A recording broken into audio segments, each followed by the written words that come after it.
Yo, what's up, everybody? How you doing? This is your coach Renz, and tonight we're going to talk about energy, vibration, rituals, and magic.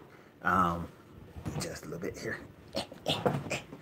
This conversation has been inspired by one of my um, one of my people. And what's up? How you doing? It's been inspired by one of my people who nothing against them. They sent me a message. They were saying that, I did a video recently, a couple days ago, now showing you how I use incense of dragon's blood, frankincense, and myrrh as to change the frequency and the energy in my business place, as well as there are other meditations and things like that. Just magic with a K.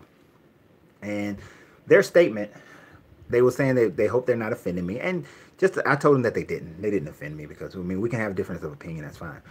But they were saying that my business, the increase in my business, the greatness of my growth of my company is really more because of my business acumen than some woo-woo stuff. And there's a couple other videos of mine that they mentioned woo-woo stuff.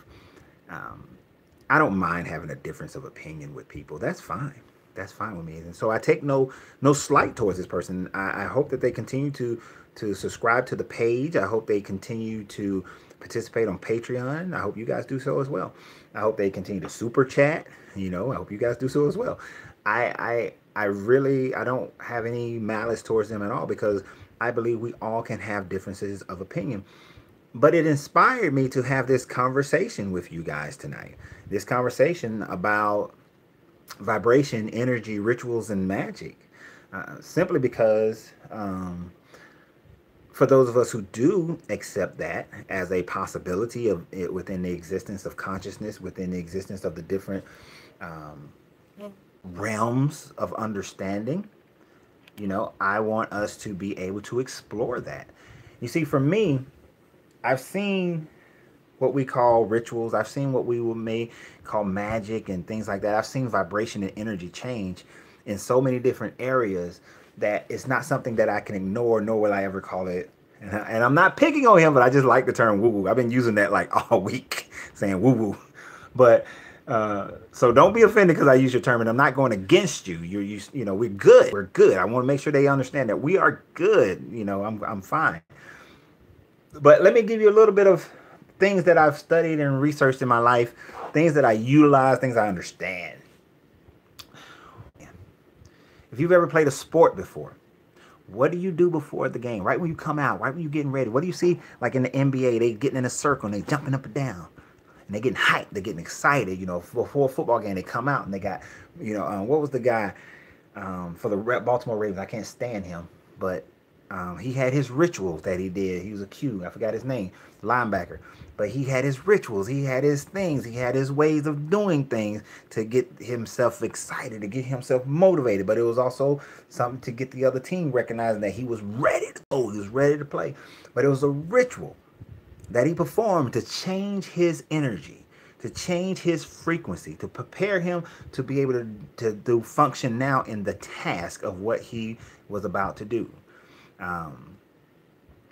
I got a statement here. I can't see all the statements as easily because my phone is bleeding, but I see that it says I practice sacred geometry and meditate every day. Exactly. And there's so much that we don't know. Here's the thing of wisdom.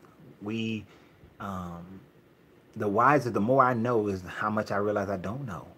So I realize there are understandings that we will never know. Right? Ray Lewis. That's right. Ray Lewis. There are certain things we'll never understand, but because we didn't understand gravity, man has always used gravity even before they understood gravity. Man has always used the ley lines before they understood ley lines. Man has utilized laws of nature without fully understanding them. I love how the Marvel movies have popularized the saying that magic is simply science not understood. But there are levels of science in our thought.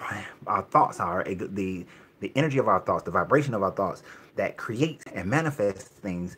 And we have rituals and we have different ways of accessing them and it may look woo woo. But Ray Lewis goes through all that to change his frequency and also to change the frequency of the playing field. If you look at, I love the Hakas. I don't know if you guys know what a haka is, but a haka is when you go to New Zealand, the Samoa, you go to Tonga, they have these haka. The Maori people had this war dance that they would do prior to battle, right? Prior to battle, they would do this war dance. Now, in today's world, the Maori and the Tongans and New Zealand, prior to a sporting event, I fell in love with hakas at the, I think it was the 95 World Cup, Rugby World Cup is when the Samoans and the South Africans played. And the Samoans haka, I was loving that thing. I fell in love with it then. I've seen it done at weddings. I've seen it done. There's one on where the guy comes home from the airport and then the haka is done then. And it's a building. It creates the frequency of family, of connection, and it's a ritual. It has meaning. It has energy. It has vibration in it. And these things are done for those purposes. How are these changing frequencies measured? That's the thing. How are they measured? It depends on what we're looking at. Certain things have been measured, certain things haven't been measured. Can we measure brainwave activity? Yes.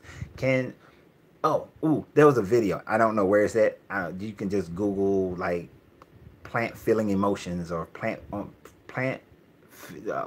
fire, feeling fire or knowing fire. But they did this study and I wish I could remember the name of the title. But anyway, the way it went was first they took fire and they lit one of the leaves of the plant and they measured the frequency of the plant that the plant put out during that time frame while they lit it on fire. Then, and the person thought about burning the plant at the time. Then the person was standing away from the plant and thought about burning the plant. And then the plant, like the frequencies went back to normal for the plant after like a day or so. Then they came back and the person just stood near the plant and thought about burning the plant again, but didn't actually burn the plant. And just in thinking about burning the plant, the frequency of the plant changed to match the frequency of when he actually did burn the plant and was thinking about the plant. And what they were trying to look at is, do plants receive brainwaves? Can they feel your brainwaves? Do they respond to your brain activity, right? And, you know, it was an interesting thing. You know, I've seen the studies where sound makes patterns, different sound, different frequencies make patterns. And when they put the sand on the speakers and that sort of thing. And they had a singer, she's singing in different ways and her octaves change the pattern. There are different ways that we can measure, but here's the thing. We're not going to be able to measure everything. If everything that's provable has to be measured, then there are just certain things that we will never prove because everything can't be measured. We don't have the technology or the understanding to measure everything, which is why I said in the beginning that we may not understand something. We may not be able to measure something, but we see the results of something. Let me give you something that so faith is involved. I didn't say faith was involved. There's reality. Is okay. Like I was saying, we're getting involved in a sports, right? You're playing a sport. Hey everybody, how you doing? We get riled up. We change our energy. You know, we have pep rallies. We have different events that motivate us, that changes our energy, gets us riled up. I spent 8.5 years in the Marine Corps. One of the things you study in the Marine Corps is, most people understand the Marine is also called a devil dog, right? But most people don't know where that comes from. The reason why we're called devil dogs is because in World War II, at the Battle of Belleau Woods, the fog was really thick. And if you can imagine a really thick fog, where you can't really see that far ahead of you. But through the woods, the Germans could hear the war cry of the Marines. Like Marines, when we go to battle, we don't hide that we're on our way. We scream, we yell, we have our war cry. If you ever saw the movie Full Metal Jacket, you know, what's your war face? We have our war cry. Just like the Hakas for the Maori people, we have our war cry. But in the midst of battle, we have our war cry. And as the Marines was coming through the woods in Belleau Woods, the Germans first heard the war cry of the Marines. And they said that the war cry was so terrifying that it created so much fear in them that the Germans began to retreat, that the Germans changed from having their confidence, and the frequency of their bodies changed from confidence to fear.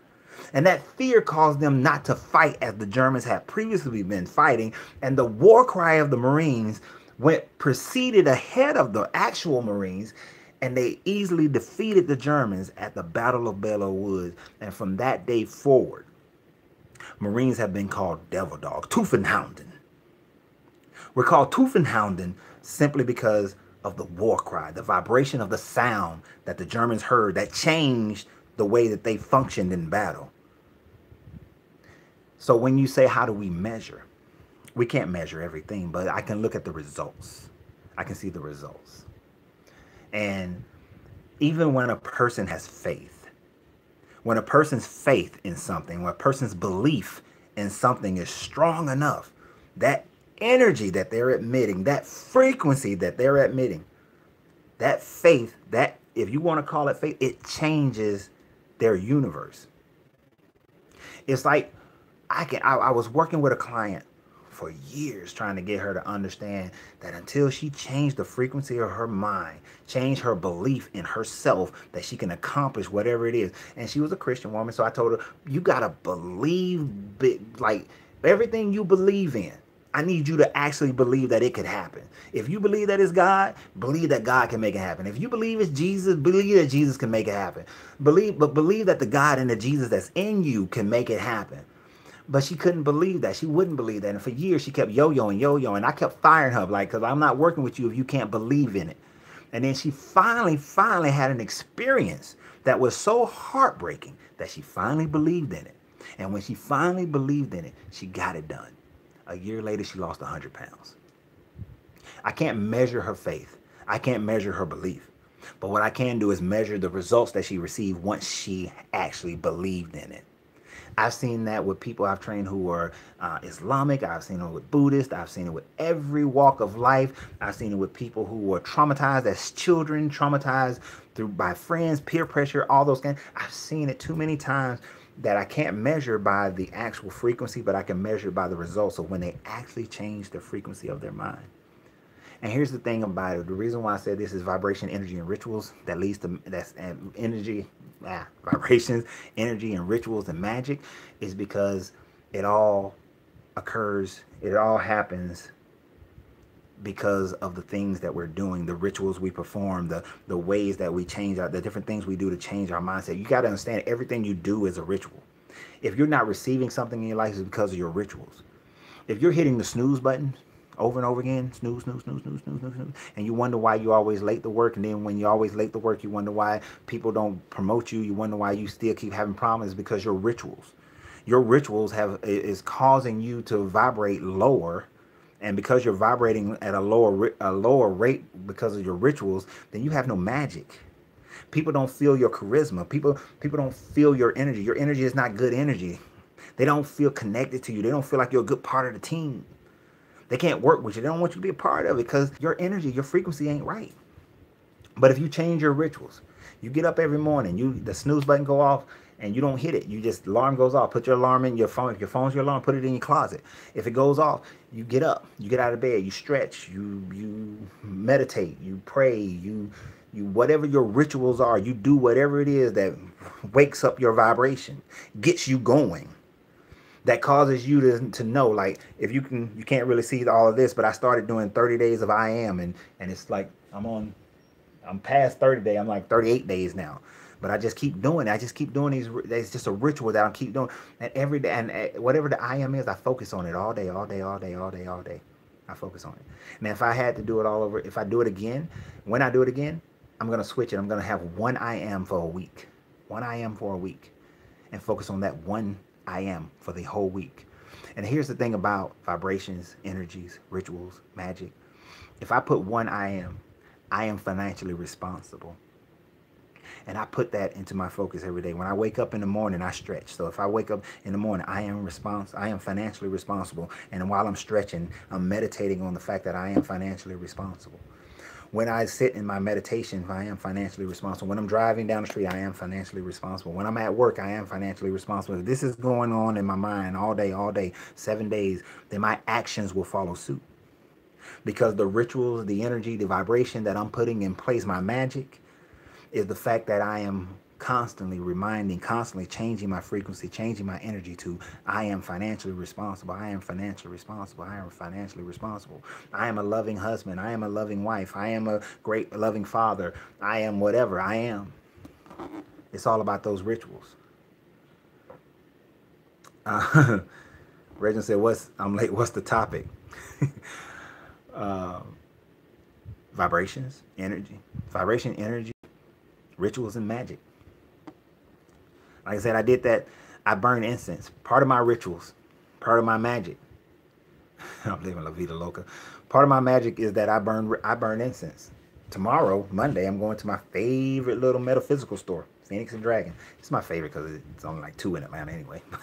It's only 2 I know about, but it is my favorite one. There's some certain resins that I want to get, but I burn incense as part of my magic. I will do a sigil as part of my magic.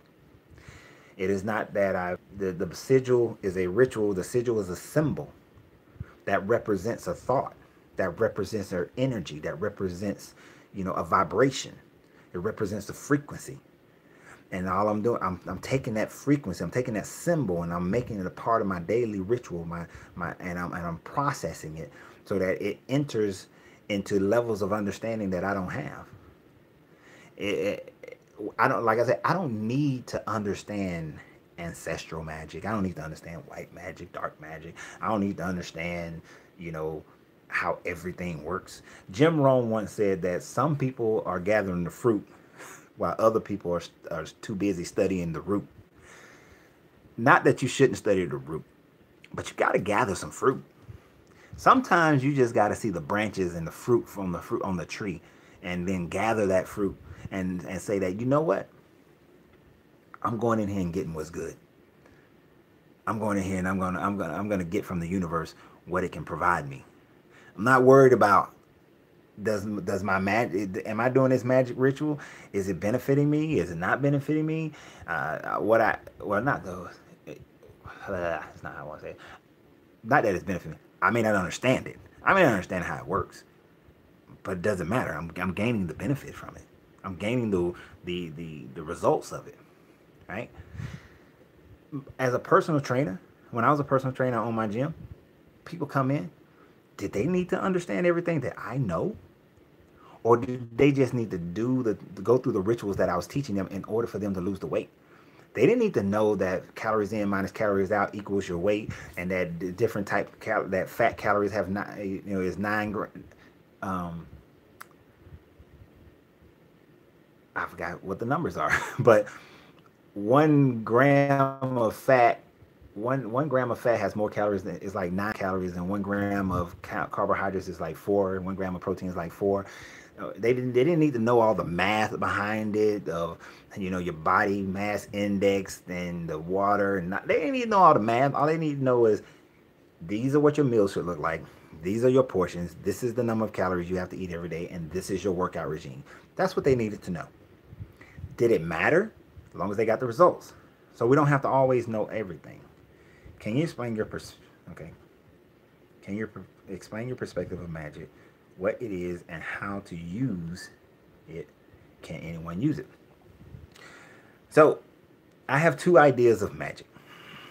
Kind of rolled up into what Marvel is always talking about with magic. Science we don't understand. Everything in the universe relies on basic universal laws. We don't always understand how all of that works. Even though we can talk about as above, so below, that whatever's happening in the universe in the higher planes of existence happens on the lower planes, and they're affected. The higher planes affect the lower planes. We can understand cause and effect. That's easy. But we may not understand how everything begins as a thought. Everything, not one thing in existence begins with a thought. We don't even understand how everything in existence has feminine and masculine energy. To birth anything, you got to have male and female energy. We don't understand fully how those energies work. We don't fully understand why even at the mineral level that there are things that minerals are attracted to and that minerals are repulsed by, that there's a mineral mind at work. We don't understand all those things, but we recognize that it happens. Now we recognize that if you put certain things together, they create a certain thing. When lightning is striking in the air, it ionizes the air and cleans the air. We don't understand fully how it all comes about, but we know it happens and we know what those results are. So magic is being able to utilize things in a level that we understand and don't understand. To be able to know that we can put certain plants together and heal people, but we can also put certain plants together and cause and allow your mind to drop more DMT into your brain and allows you to mentally travel, right? So magic is the scientific and non-scientific, which if we go back to the time of the Hermeticists and the alchemists, all of it was science to compile together. Magic is the ability to access universal and, well, just universal. I'm not even going to say and earth, but universal power, and to be able to use to create and invoke certain things to occur in life. And some things, you know, like when you look at voodoo, if I say I'm cursing, now some people can, you know, if I say I'm cursing you, I'm putting a curse on you. If you believe that I put a curse on you, your actual belief in it creates your curse. But then there are other things where if people sit together in meditation wanting for something to happen, then that power of their thought creates that thing. So the power of thought can either help you or hinder you. People can either push you or hold you, depending upon their use of this power of thought. We may not, I don't understand it fully, but I know how to use it. So that's what magic is to me.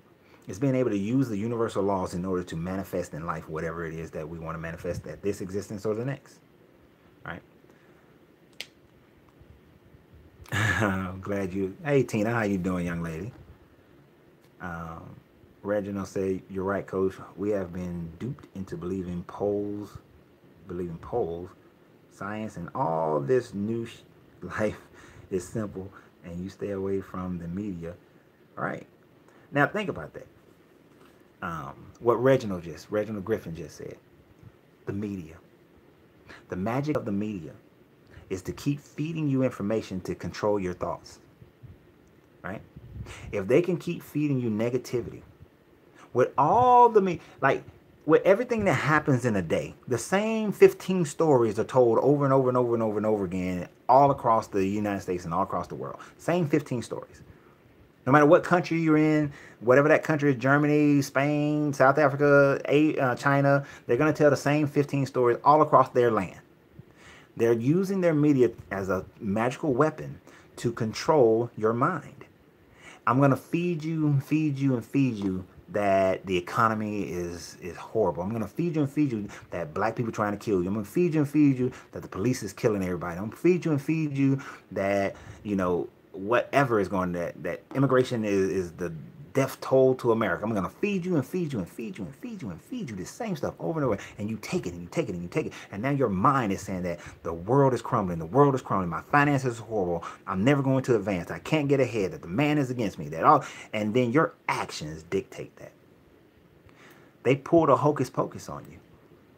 They pulled a hocus pocus. You drank the magic potion. You bit from the apple that put you to sleep. And Prince Charming is not coming to kiss you. You got to kiss yourself. You got to break it yourself. I broke the magical spell of the media over me by simply stop watching it. Because if I'm not watching it, they can't take my mind. They can't control my mind. I broke the magical spell of traditional religions because they can't, if I'm not there to listen to it, and if I'm not there to argue with them, they can't break it. Now, I fell into a magical spell over the last 6 months. I'm going to say over the last year, I almost fell into a magical spell. That magical spell is people wanting to argue with me all the time and always wanting to debate. And I was accepting the arguments and accepting the debates. And then my life got cluttered with these distractions of all these religious debates that actually don't even matter to me. Don't even move my life. It doesn't move me on the Richter scale. It doesn't matter. It's like, boom, whatever. instead of just focusing on people who are of like mind and who are looking to develop their abilities of free thinking, and they've developed their abilities of truly understanding the universe, truly understanding real magic, real power. I got caught in that magic spell and distracted, so I let that go. I don't even, other than on Kevin's show, and the only reason I'm doing this, one of the reasons I'm doing this right now, because Kevin not having a show tonight, and that's fine. um, Oh, I mean, I don't want to get too caught behind. I like to try to answer everybody's question. I'm in the South, and I've heard people say, if someone puts roots on you, it only works if you believe. Exactly. What if the person doesn't know it's a root for them? Right. I've had people who try to convince me that some of my struggles were because that people put a root, as we say, a root. You from the South, we call it a root on my company. But then I had to say, no, no, no, no, no, no. They didn't put a root on my company. I made emotional decisions that put me in a bad situation, and that's why my company is going the way it is at that time frame. Now, part of that problem is the fact that now there could be people having negative thoughts about my company, and I do have to overcome that, overcome their negativity with positivity, because if the energy is put out there of negativity towards my company, I do have to combat that all the time. People come up to my counter with negative talk, like, man, you put this in here, this ain't gonna work, and I have to beat down that negativity that they're putting out, because I can't let that live and breathe. I can't let it live and breathe in my psyche, but I can't let it live and breathe in the atmosphere either, because other people may hear and they start thinking, and other people hear and they start thinking, and I start living and I start believing, and all of a sudden, boom, I'm gone. So I can't do that. So people you have to believe it, or you have to allow it to live in other people in order for it to have an effect on you. This is why companies protect their reputation so deeply, because they can't let the magic of the negative thought take over their company. Hey, coach, we can kiss our own ass and still come out smelling like roses. Mine is clean, so yeah, I can. You're correct. Thoughts is power, and energy manifesting. Manifesting a bad news world, cause and effect. Exactly. It's just cause and effect over and over again. Yep, the evil eye I heard is called. Yeah, people give you the evil eye, man. I'm gonna go ahead and say you old, cause I ain't heard that one in a long time. Give you the evil eye, but that's exactly it. See, so magic, I practice my magic by doing rituals that invoke positivity in my life. I practice my magic that invoke me keeping focused on what it is I want to do. Like when I do sigil magic, I don't make the sigil because I'm just making the sigil and I'm just doing something. See, I used to just do things and I didn't really have any energy, any heart, any emotion, any thought consciousness, continuous consciousness behind it. And then I started realizing, you know what? The reason why Starbucks created that image, if you look at Starbucks, that is a magical image, right? Of abundance, of plenty. And so the reason they keep that and they keep pushing that because they know that's what it represents. And they believe in it. They have a belief. Not that they're worshiping the little mermaid god, which was also an African water god. Not that they believe in it. They believe in worshiping it. They recognize what the symbol means. And the symbol represents plenty, represents wisdom, represents having a lot, abundance. So they utilize that imagery, right? And so I do sigil magic to have images that I maintain. Now, do I do all the stuff that people say about sigil magic? Do I keep it and then I burn it and then let it float down water, or burn it so that it can float in the sky and all that kind of stuff? And no, hell no. I look at it every day. If I'm doing a sigil magic, I look at it every day, because it's the intention of it. You see, there's a lot of fake magicians out here. So you got to hold that intention. It's that, write it and forget about it. Hell no. You write down your goals, right? If you're doing, like on my board, you can't see it, but over here, past the chakras is my goals for this year. I look at them things every day. Every day I read them. 2-3 times a day I read them. I got them written down in my book that I carry with me. Every day they're with me. I write them down on a page every day, because every day I want that magical intention of my goals to be repeated. Now, what I did was I created a sigil for each one of them as well, so that all I got to do is see the sigil, see the symbol, and I know exactly what it means. I know exactly what it is, and then it's reinforced. That's how magic works. But all that other hocus pocus, burn this, that's just ritual stuff to make you feel like you're doing something. I, it's like when you was part of, if you were part of a religion, it's like the choir walking in with the robes on and the little side stepping as they do and they singing. It's just a ritual to invoke an emotion. So my sigils are to invoke the emotion and the thoughts, get my mind and my heart together. And of course, now I do practice sexual alchemy, so I practice sex magic, so that at the points of surging energy of the orgasmic energy, that whatever the energy, whatever focus, whatever the thought you want, sometimes I'll see and envision my sigils at that moment of the orgasmic rush of the orgasmic energy up. Don't push it out, up into your heart and anchor it around. I'll bring those images into my mind, you know, in order to invoke that energy and that thought, powered by that sexual alchemy, that sexual energy. Um, let's see. My uncle told me staying at a low vibration allows us to be vulnerable to. Right. Because see, here's the thing: cause and effect. Low vibration, high vibration. If my energy, my vibration is higher, then my causal factors are higher than your causal factors, which could make you the effect of my cause. Right? So that's like when people say we willed ourselves to win this game, even though the other competition was better, more talented. Their energy was higher. How many times in sports you've seen that happen? Speaking maturely, what do you mean blood without their knowledge, and also about burying underwear in the backyard?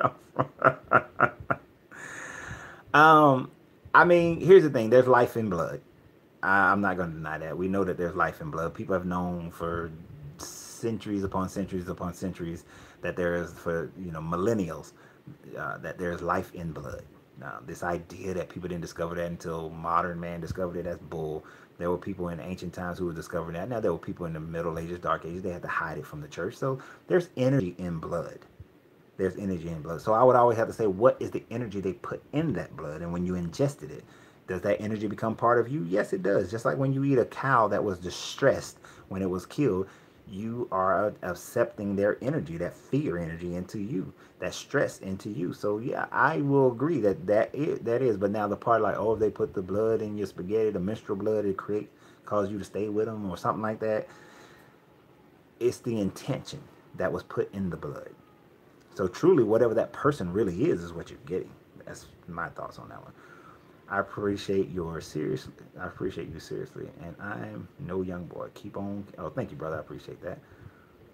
Man, I want to know how to say Ivan Lido. Ivan Lid.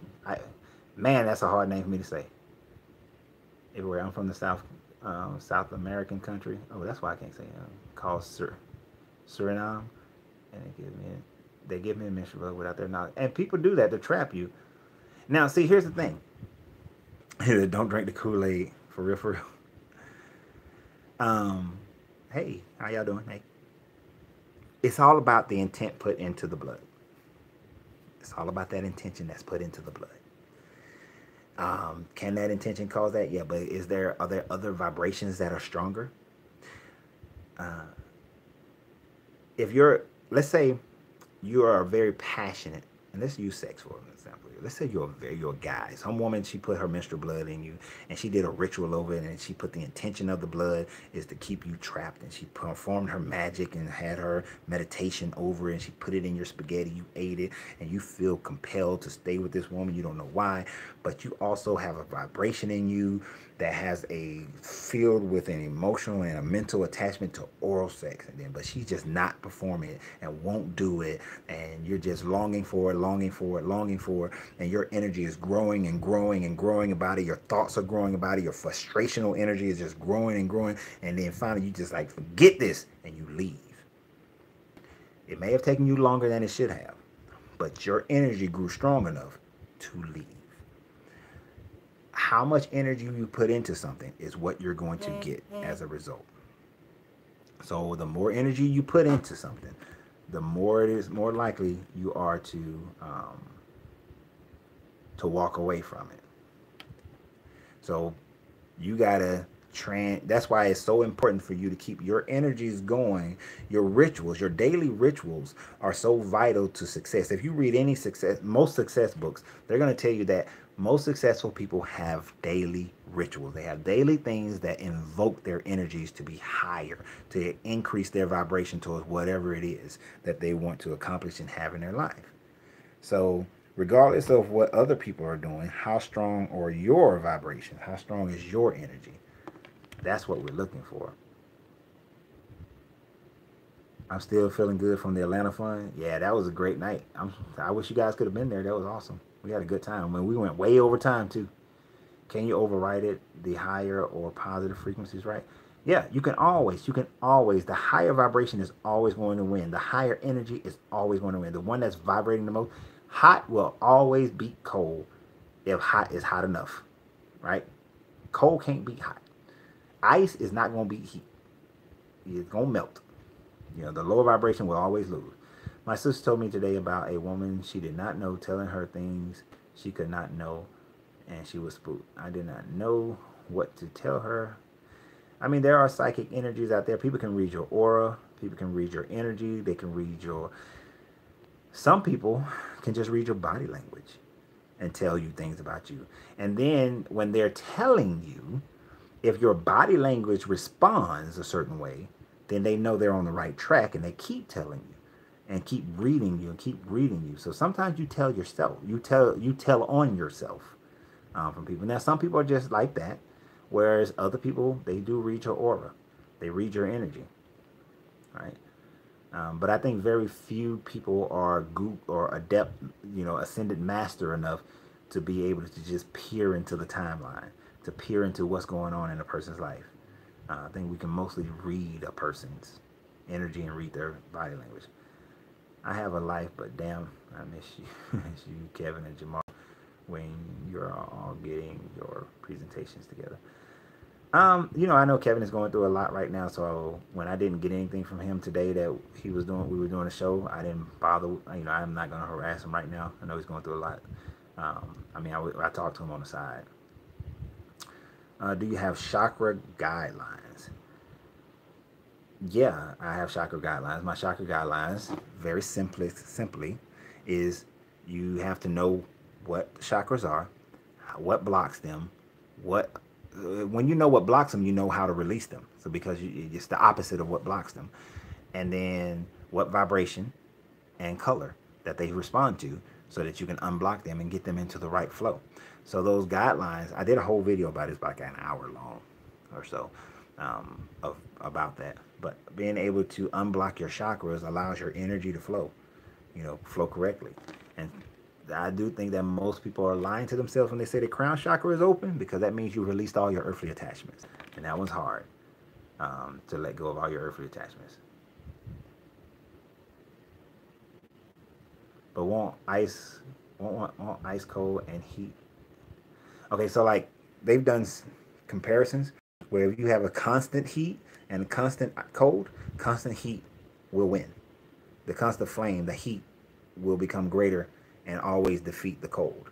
Now, if you just have like a stable heat and a stable cold, yeah, they'll meet somewhere in the middle. Somewhere they're gonna meet. But if you have more cold, like if you have a 1-ton block of ice and you have just this one little this hot water, then because there's way more ice, way more lower vibrational ice than there is higher vibrational water, then the cold is going to bring the water down from this height of elevation of heat. But what the cold ice won't do is freeze the water. It won't be that cold. And you got to have a whole lot, like super, you got to be like so vibrated. You have to vibrate at such a high, have so much of the vibration at the cold in order to freeze the water, the hot water, But you don't have to have as much hot water to change the ice. It's less. You have less. It takes less of a higher vibration. So higher vibrations will always win. But if it's out of balance, way out of balance, and not a fair fight, then of course, yeah. That's funny. Said she was right, but she was off about one thing for her. Indeed, thanks. Yeah, lies exactly. And you know, the lies that block your throat chakra the most are the lies you tell yourself. It's not even as much the lies that other people tell about you, it's the ones you tell yourself. And then if you believe the lies that other people tell you, then of course, yes, it's still the lies you're telling yourself. So being open and honest with who you really are unblocks your throat chakra, which your throat chakra is effective for not only speaking but also creativity. So if you're lacking creativity and speak and the ability to speak, to talk, to create your vibrations, you might want to unblock that throat chakra.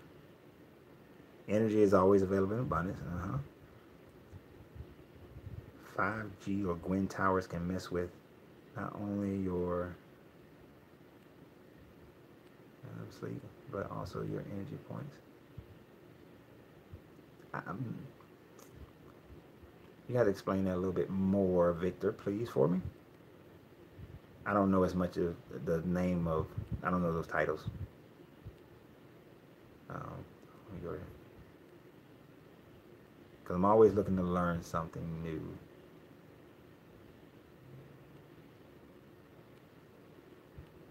We're programmed that there's a lack, but there is abundance. There's so much abundance out there. There's way more. It's like, I don't even understand why people are hungry on this planet. There's way more food on this planet than there are people who need food, right? There's way more. We have plenty, plenty. I lie to myself a lot, yeah. Oh, I see what you're saying. I see what you're saying. The 5G 5G towers. Yes. You know, it was 2000. No, it wasn't 2000. It was 1999 that I looked up. And I started noticing how many electrical lines there were. There were tons of electrical lines all over the place. And I think this was a time frame where people find out, you know, people who live near these big power stations thing where they was like having more cancer. And I was just looking like, damn, there's electrical lines everywhere. And these electrical lines are throwing off our own, you know, just as the Earth has a magnetic field around it and a North Pole, South Pole, we have that. We have a North Pole, South Pole. We have our magnetic field around us. And we're so off. We're so off. And then all these cell towers and stuff is throwing us off even more because they're sending out so many of these disruptive signals. Right, and I see what you're saying. Now I understand what you're saying. And right, it disrupts your sleep. It disrupts the way you live, the way you exist. This is why when people like go out to the country, they have like some beautiful rest and beautiful sleep. You know, they go off to resorts where they don't have all this electrical interference as much as electrical interference, and they sleep so beautifully. Some of the best sleep I've ever had is when I'm out on ship. I hate going. I don't like I can't do rocking, but when I went on cruises, some of the best sleep ever is when I'm out there. Why? Because you're in the middle of the water. You don't have as much electrical interference going on. So your body connects to the earth better, right? I wish I could, you know, like while we're out there, I can like put my foot in the water so I can do some grounding, you know. But this is why, you know, if you're in a resort somewhere, you're walking on the beach, you're getting that grounding because there's not as much electrical interference. So yeah, I'm with you so much on that one, Victor. Can you explain about our macro self and micro and self?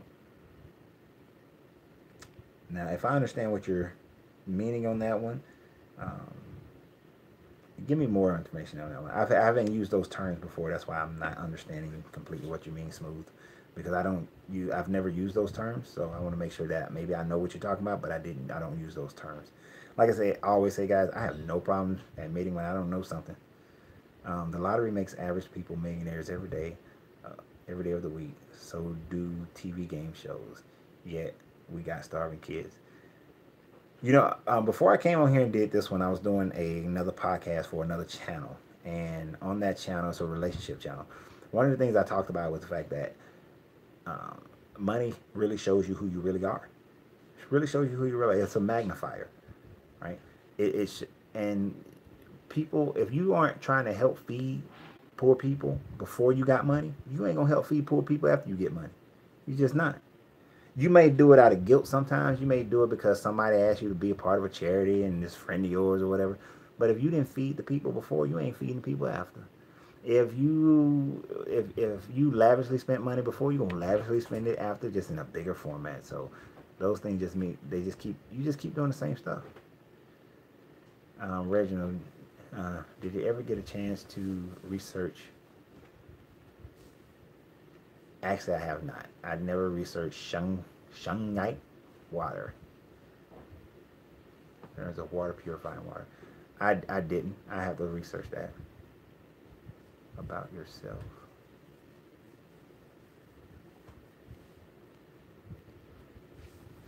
Yeah, so I have to research this.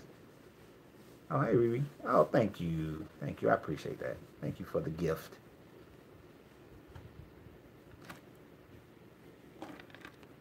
As above, so below. So, oh, I thought that's what you might have meant. We are family. We are family. But I thought that's what you might have meant, Smooth. But I just want to make sure because as above, so below. Um, so to speak. Man, I hate that I got this bleed on my phone. I dropped my phone and so it's bleeding purple, so I gotta take it to get fixed tomorrow. So you speak from your above self cosmos and your below system. Right. Now, all right. Law of correspondence is what he's talking about. As above, so below. Whatever happens in the macroverse happens in the microverse. You have a higher self, you have a lower self. This is why I like the higher realm of thinking, Hiram. If you understand the Hiram Abiff, it's talking about the higher realm of things. My perspective on the macro self and the micro self is that there is a me that exists, a consciousness level that exists at a higher realm. There's a consciousness level that exists at a lower realm. And then we have this physical realm that we exist in right now. We are not always in contact with the realms because we live in this third dimensional world. But my higher self and other higher self consciousness are interacting on this macro version, on this micro version. They're doing their influences are here. When you sleep, your subconscious is what I believe is connecting to your higher realm, and sometimes it can connect to your lower realm. Right? And that's why in your dreams you see things, because you have DMT that's released and that causes you to dream. Your subconscious is now interacting at that higher plane and it's showing you things. You may not understand everything because you can't understand everything that happens at a higher realm. You have a dream, and in that dream you say that, oh man, I dreamed that. Okay, I'm gonna tell you guys a dream that I recently had. It's kind of, I don't like this dream. I'll tell you straight up, I don't like this dream. But I believe this dream was my higher self telling me something. So a few months back, I was in a car accident. And not a few months ago, 2 months ago, I was in a car accident. And that car accident caused a major upheaval in my finances. All right. It wasn't my fault. I wasn't driving, but my girlfriend was driving.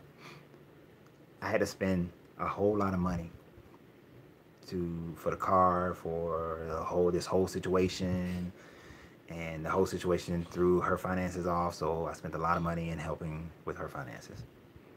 Money that I should not have been spent. I didn't need to spend at that time. Not should not, but didn't need to spend at that time because I was working on opening my store. So I understand the first part of this dream of why this situation was part of the dream, because it was from an experience. So in the dream, we're traveling up a hill in the car, same car, traveling up a hill, and it's barren. But the higher and higher I get, the farther and farther we drive up the hill, I start to see the trees. I can see the tops of the trees. I see green, and they're very, very, very green and very full and very luscious. And as I drove to it, I can feel that it was great. It was amazing. I'm reaching this level, and then we're driving, and I'm driving, and we're going, and things is going great. And then all of a sudden, boom! The car just crashes. We didn't hit an animal. We didn't hit another car. Didn't hit anything. We hit this invisible barrier, and the car just crashes. No airbags deployed, nothing like that. No one is hurt, but we hit this barrier.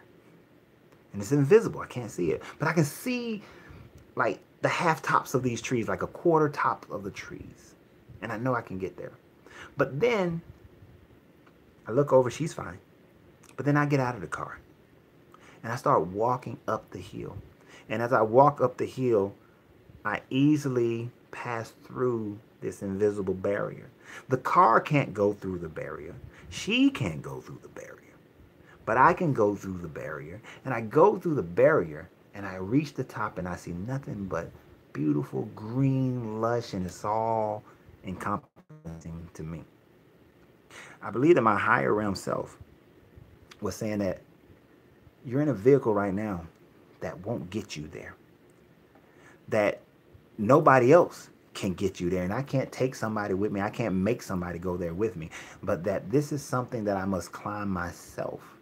And that it must be as raw as me out walking. That I got to walk through it. That artificial methods won't get me where I'm going to get. I'll get somewhere. I can see the top. I can get some of it.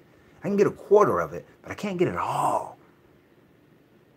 I can't get all that I desire until I get out of this vehicle and step away by myself and step through the barrier, and then I can see it and I can get to it. I can get to the top.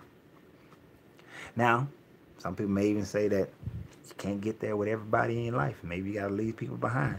Maybe everybody can't go with you. That could be. It's possible. But I listened to the dream. But I believe that was my macro self, my cosmic self, giving me a message, right? So, I don't know. You guys may think different. And I have a couple of dream interpreters. I don't interpret my own dreams. I do. Let me not say I don't. I do, but then I have 3 dream interpreters that I will give my dream to. I will let them interpret it before I ever speak to them about what my interpretation is. So I always get their interpretations first. And I lean heavier on theirs. Most Native Americans teach that you shouldn't interpret your own dreams. So I'm curious, what do you guys think about that one? I'm curious, what do you think about that dream? Dreams is something that I think we definitely take for granted. It needs to be studied more. What causes them? 95% of the time, I know when I'm dreaming, I'm always in control of the dream. Reginald agrees 100%. I'm going to tell you, if you're in control of the dream, that is usually called lucid dreaming. Because especially a lucid dream is interesting. If you can rewind the dream and then start changing things in the dream, I do that often, and that's lucid dreaming. I'll sometimes, 2 nights ago, I played a lucid dream vibrational tone just for that purpose, because I wanted to control the dream. Because I honestly believe what I'm working towards is being able to consciously, to get my conscious and subconscious melded together in the dream world, so that I can talk to my macro self and talk and deal with things on a higher level. I believe that there's a way in there. I don't know the method. I don't know nothing. I don't know if this is, I've never seen the movie Inception, but which I know I should. So for somebody to tell me, I know I should. But there's something in me that is saying that there is a way that my consciousness can exist with my subconscious, and in that state where I can really, connect. So that's why I do the lucid dream work. Dream catchers are supposed to keep bad dreams away.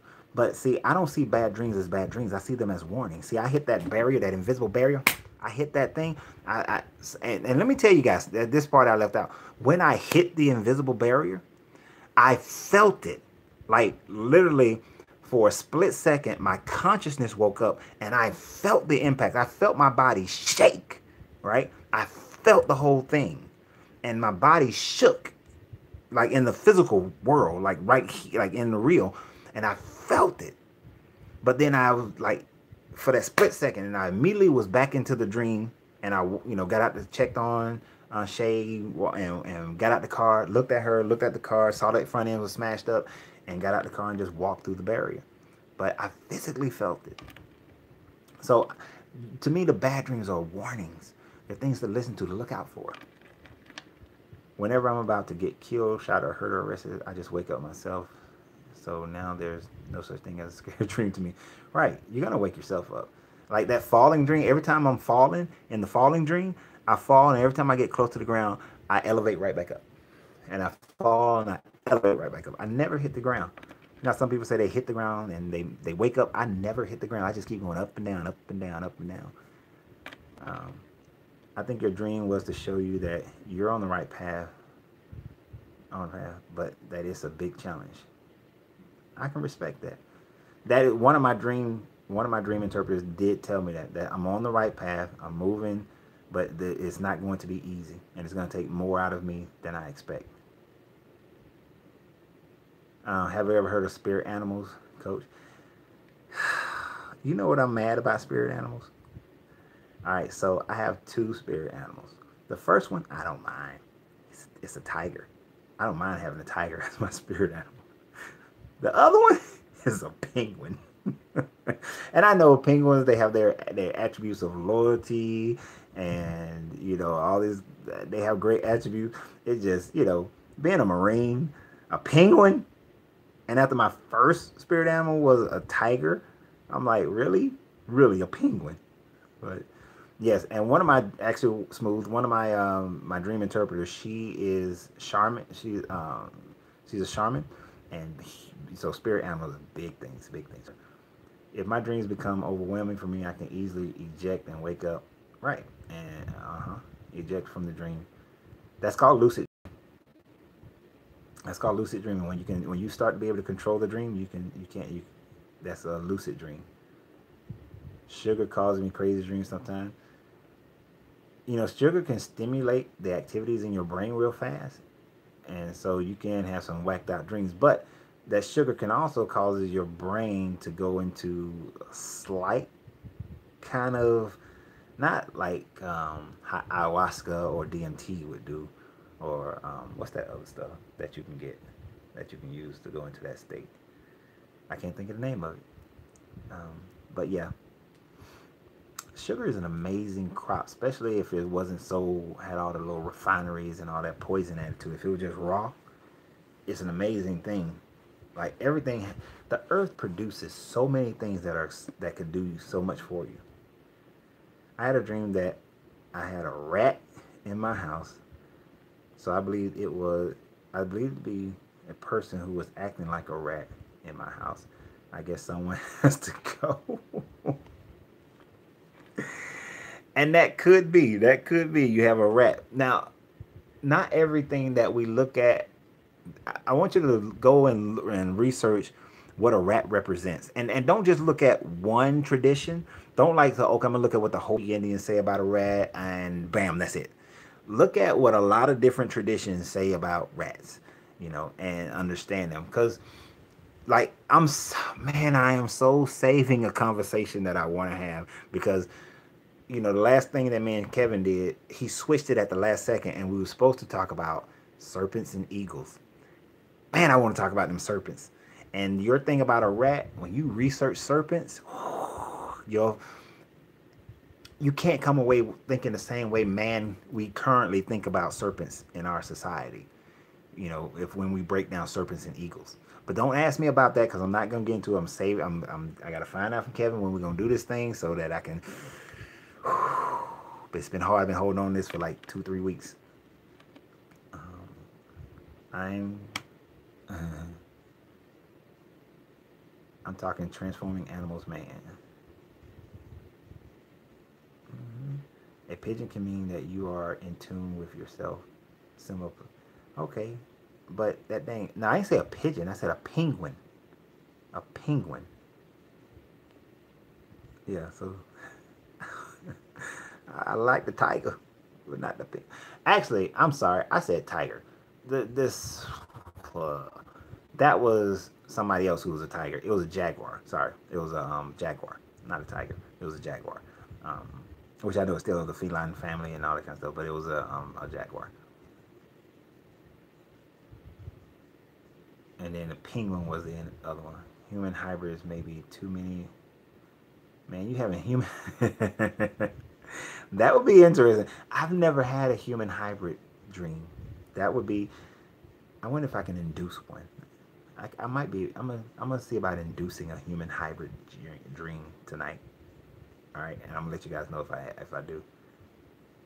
Um, yeah, penguins, they represent knowledge and loyalty and um,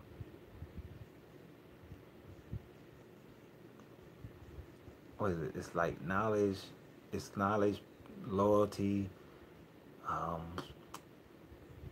steadfastness, and it was a couple other things. Riri said it also means balance, represents balance. Oh, okay.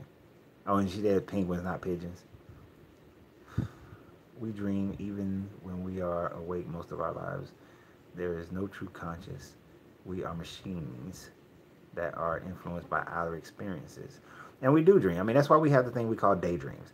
Because your brain can't stop thinking. You can't stop thinking. But what we the beauty of a dream, the reason why we separate them is because when you're awake, your eyes are open, you're awake, your consciousness, your thought processes are mostly, yes, your experiences do create your thought processes, but even in that, it's by your wake brain. Your subconscious is back there. Your subconscious is taking everything in, but when you're asleep, your subconscious takes over for the most part.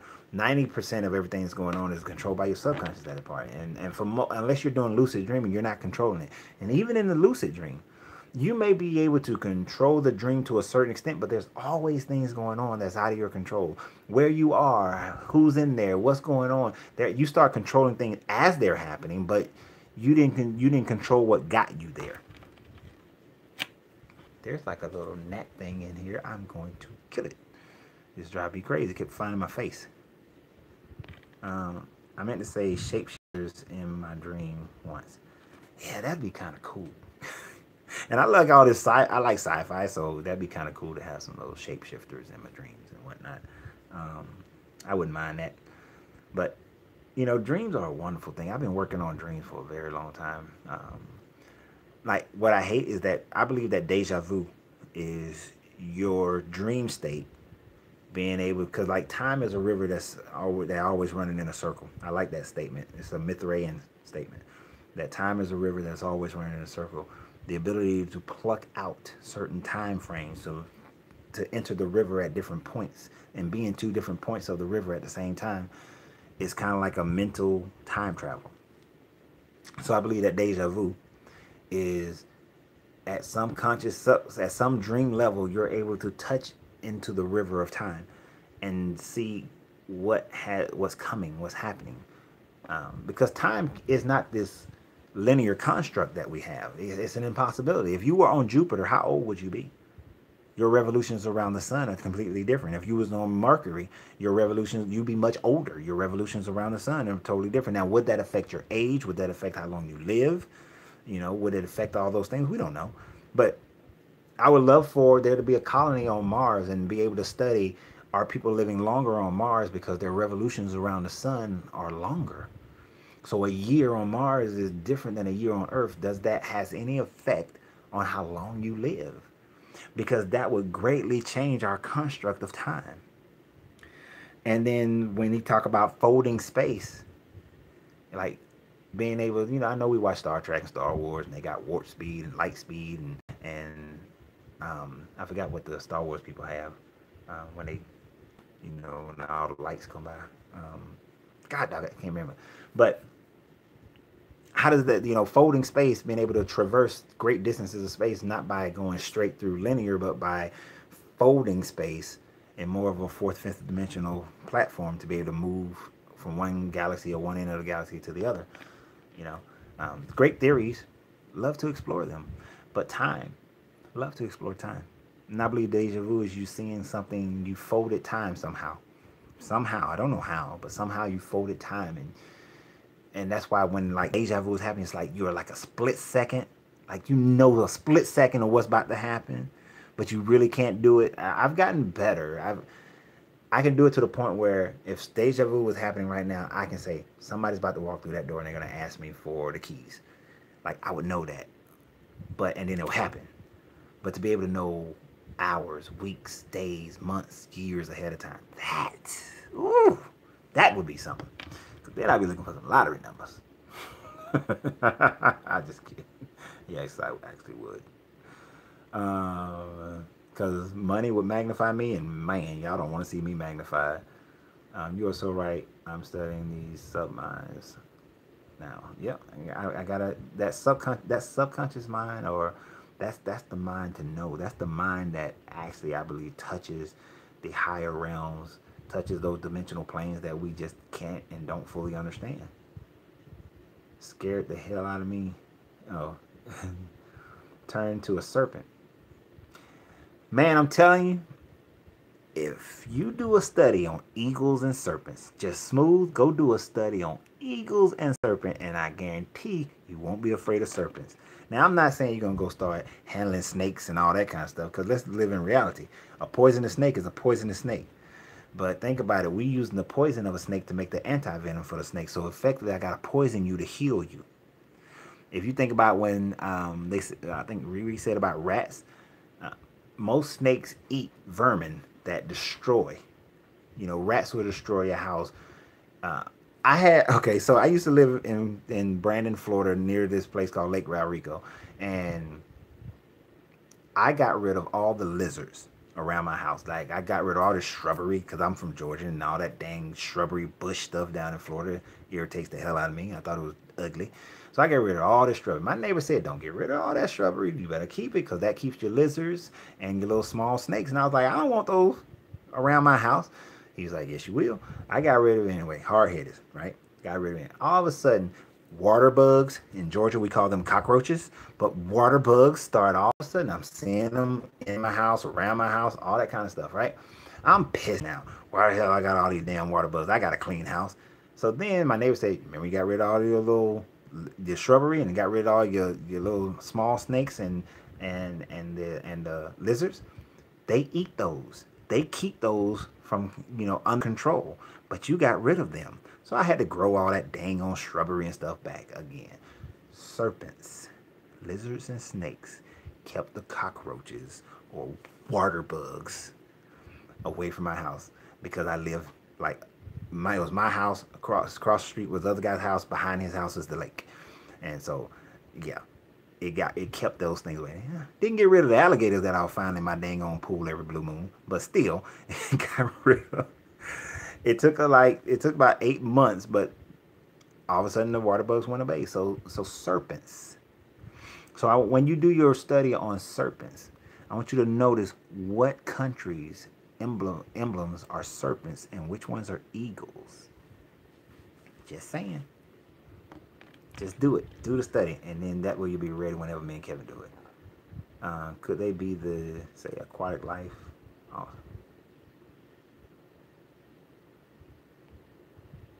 I'm not sure about aquatic life living longer. Subconscious is who we really are. Your subconscious really is who you are. I would agree with you 1,000% on that one. Hi, Riri. That's RLRI. I keep thinking it's RIRI. That's why I keep calling you Riri. But yeah, I believe your subconscious is who you really are, because we hide from our subconscious all the time. But that's our true vibration. Our true frequency is that subconscious. And yeah, some of those things in your subconscious you do need to keep from coming out for real, because some of the things are crazy. I have this thing that when I see people bending over, I just want to go push them down. I know that's something that comes over my subconscious. It's just something about them bending over makes me want to push them over. But we can't do that. That's infringing on someone else's rights to live and be unharmed. But I think some of our deeper convictions, the reason why we have problems in relationships, the reason why we have problems in money and power and community, is because we're not truly being ourselves. We're allowing other people's vibrations to determine who we are, instead of letting our real self exist in us in an environment where it's not superseding the rights of somebody else to exist. You need snakes to get rid of rats. You need birds to get rid of snakes. The chemtrails get rid of the birds. I'm just saying.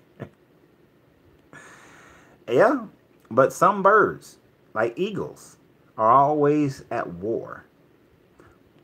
They tear at flesh. They consume. There is a balance in nature, true. But when you look at the symbolism of eagles and snakes, that's what I want you to look at. Research symbolism of the eagle and the snake through ancient times up until today. He said alligators in the pool. Yeah, I know. I have no desire to live in Florida ever again, personally. Um, how about shape-shifting crocodiles in dreams? I ain't never seen those, but I did have this chemtrails get rid of humans. I had this other dream long time ago. Actually, in 2000, I had this dream in 2009. It was a year after I got divorced. So the way that dream, alligators was part of this dream. Let me give you guys this dream too. All right, see, let y'all break this one down. So I had it in 2009, so you know it's been broken down a lot. So I had got a divorce. I was with my kids, and in the part of my hometown that I grew up in, we were traversing this little area. And as we was going across this area, I was guiding my children. You know, I got three, two girls, one boy. Two girls are older than the boy's the youngest. I'm guiding my kids. And every time I was guiding my kids, we traversed this area, and my children, oh wow, I'm sorry, something just hit me about this dream again. I haven't thought about it in a while. So I'm traversing this, and there are alligators in the water.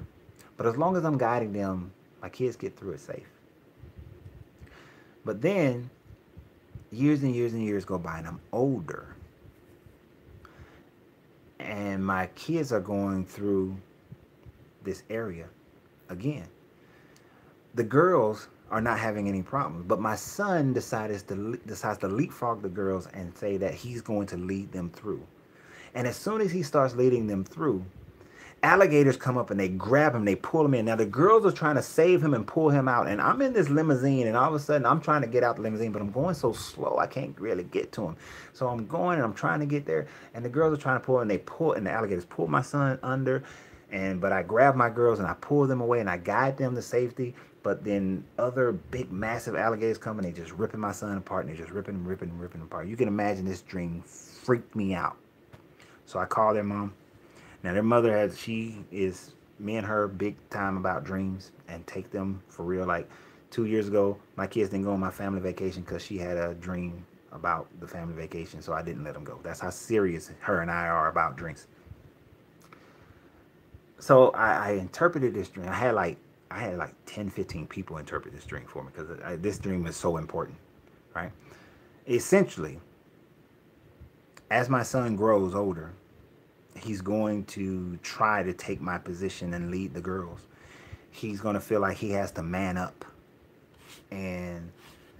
But what I have to ensure that I never get so caught up into building wealth and building business and that sort of thing that I don't lead my son. Because if I allow him to start leading too early, then he'll get caught up into different traps. Different things will tear him apart, and as one grab him, the others will tear him apart, and the girls will try to save him, but they can't. And then I'll be left with just guiding my girls. Now, in today's world, my girls call me like all the time, still looking for guidance. My son hardly ever calls me. So I call him all the time. Me and him just recently made a deal that I'll open a store near him, and I'll be there to guide him. That he's not ready, that he still has a lot to learn. I make sure that I realize I have to, even though my girls come to me, I have to keep going to my son, that he's not going to come to me. So I have to go to him to make sure to get him ready. Because if I leave him to his own devices to be led by his sisters after I'm leading and thinking it's going to trickle down, because see what taught my oldest girl trickled down to the middle girl. So it's not going to trickle down to my son. So I recognized that from that dream back in 2009, and I've made sure that I take more action towards him than he takes toward me, and not let trickle down happen for him. Otherwise, he gets ripped by alligators. And that can represent so many different things. It can represent other traps, women, sports, drugs, work, whatever. It can represent so many things. So it's just that fatherly guidance has to constantly be there. But yeah, I'm serious about that dream. I got to make sure that one. Yeah, snakes is also a symbol for medicine. You look at the caduceus, the two serpents going up. Those two serpents represent the male and female energy coming up to a ball or a pine cone, pineal gland with the two feathers, the wings of Mayat. It represents healing and healing up the staff. The rod is the spinal cord, spine, which chakras are along that spine. So this was carried by Hermes. It was carried by Thoth. It's throughout history, throughout almost every ancient civilization. It represented health. Thank you, I appreciate that. But I am so sensitive about what things mean and how they affect people, and especially when it comes to my children. Like, there was a 2 year delay in actually trying to have children because I was like, we have to get on board with certain understandings of how things are going to be done, based how we're going to do things with my kids, because like there were certain ways I was going to raise them that we weren't in agreement about initially. But I was like, well, we're not having a child because my children have to be able to, all those negative things that I picked, that she picked up, that I picked up, I had to dismiss them in order for us to have children. We had to get past them. Like for her, it was children are seen and not heard. I don't believe in that. If my children had a valid point about something, I want them to learn how to express themselves. Now, they have to learn how to be respectful, true, but be able to express yourself. Know you have the freedom and the ability to express yourself. Now, once the decision has been made, then you need to shut up. But I never wanted them to be fearful to speak and to defend themselves or to explain a situation. So that was like one of the issues that we had that delayed us for a couple of years. Okay, what is that one? Dreams that will be. Oh, dreams that he will be consumed by the world. Alligators represent worldly options that caption that can chew him up in the world. And you know what? I was told something similar, very similar to that. And like my son for a while was caught up into wanting to play professional sports. He wanted to be a basketball player. That's it. That's all he wanted to do was be a basketball player. I just want to play professional sport. But he didn't have the work ethics. He didn't have the desire, the true desire for that, So instead of crushing his dream, what I did was, because I know I was asking him, why do you want to play professional basketball?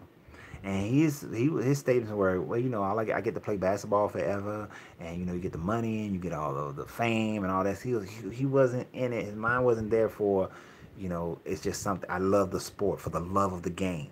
That wasn't it. It was all these superficial things. So I was like, okay. I said, all right, son, that's cool. So I said, well, there's a pathway to becoming a professional athlete. I said, your father had the opportunity, but I didn't do it. I want you to have that opportunity that I didn't have.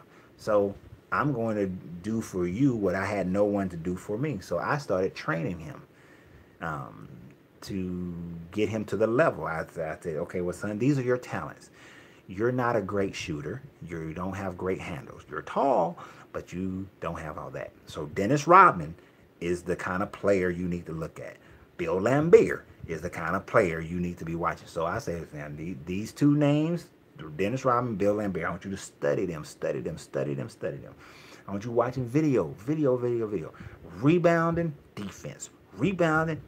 Every team, every championship team needs that rebounder and that defensive stopper.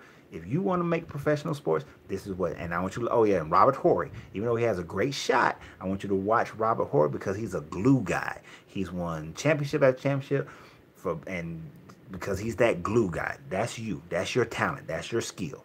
And you're a great leader. So we're going to work on your leadership. But he was so enamored by the fame, I just got to have the handles, and I just want to shoot, and I just got to have the handles.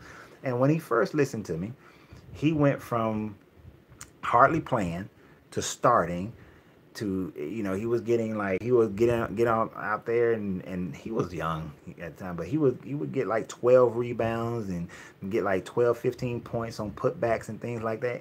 I mean, he was getting it, but he wasn't the star. He wasn't, being able to play with his, front the basket and drive and all that kind of stuff. And he lost his desire because he wasn't getting it the way he wanted to. He wasn't willing to do what was necessary. That was how I guided him away from that fool's errand. Because if he truly had a love for the sport, it wouldn't matter how he had to do it, he would have just done it that way. If he was truly, because he would have accentuated. Because I've always taught my kids, whatever your skill set, whatever you're good at, that's what you gotta accelerate. You gotta accentuate that. You gotta propel that. You gotta push that to the forefront. Um, I think the subconscious is the occasional conscious leaving vivid memories in the circumstances, in the circumstances accompanying them, but have no real command over them. They come and they go by themselves. I think the subconscious is the occasional consciousness leaving vivid memories of the circumstances accompanying them, but have no real. I don't think they have any real command in this physical form, as far as like you being able to act on them. That's why I'm working to be able to understand it even more deeply, and do a lot of dream work.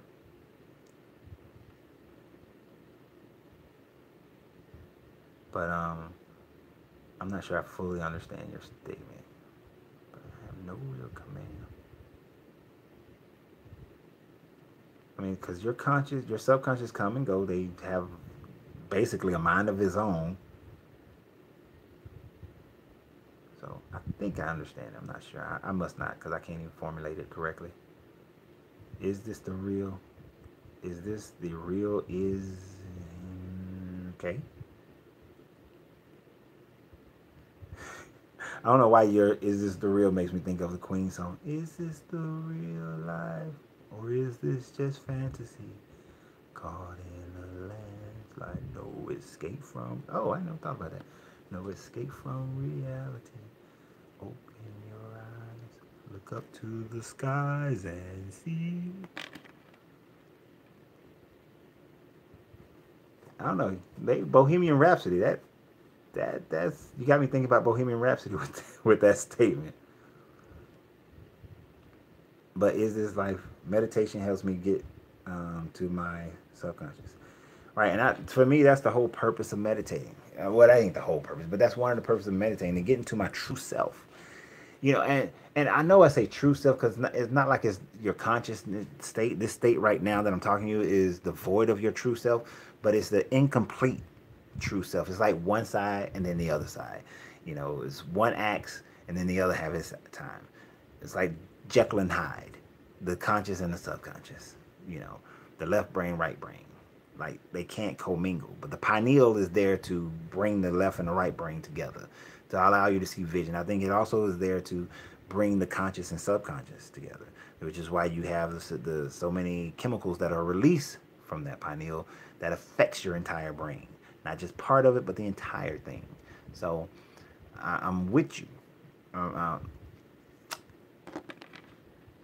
That we really need to get it all together. This is why I was saying earlier from the very beginning of this podcast about how vibration, energy, and rituals, and it all leads up to your magic.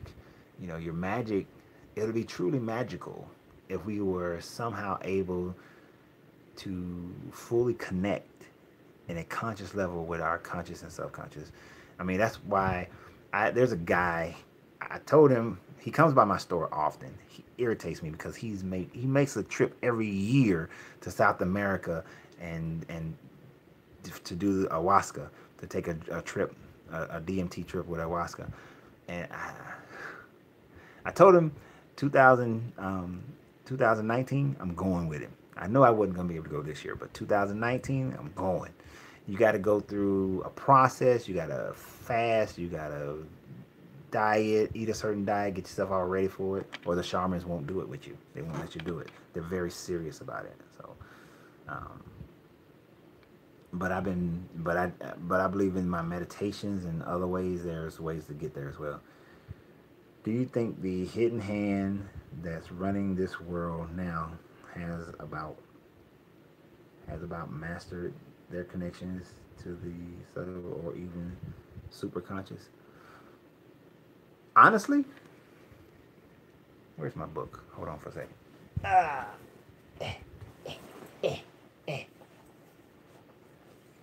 gonna say yes. And the thing about that statement, I believe that we all exist at levels. Okay, so Coach Rand's writing stuff all the time. what I put here is 5% of the people exist and they're invisible. Invisible to you. Nobody sees them. Homeless people, children living in crazy environments, but nobody sees them. People walk past them all the time. 5% of the people are just invisible. 55% of the people are slaves to the world. Uh, this effect, they're just effects. They're just slaves. Whatever happens, just they just living their life getting along. 10% of the people are servants. They're a little bit higher than the slaves.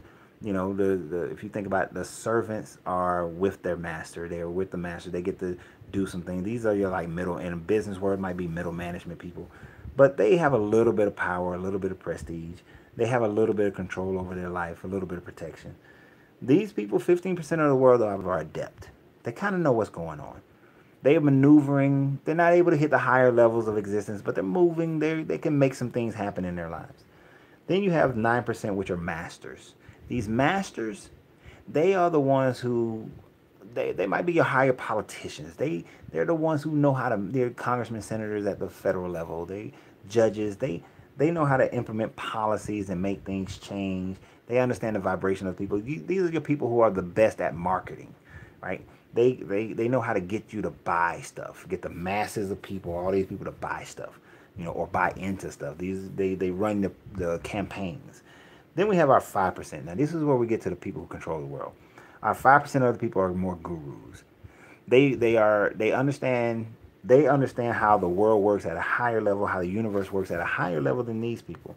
They're connected to these higher planes of existence. These are the ones who can go into the deep meditative trance. Most of them, I believe, they'll exist at a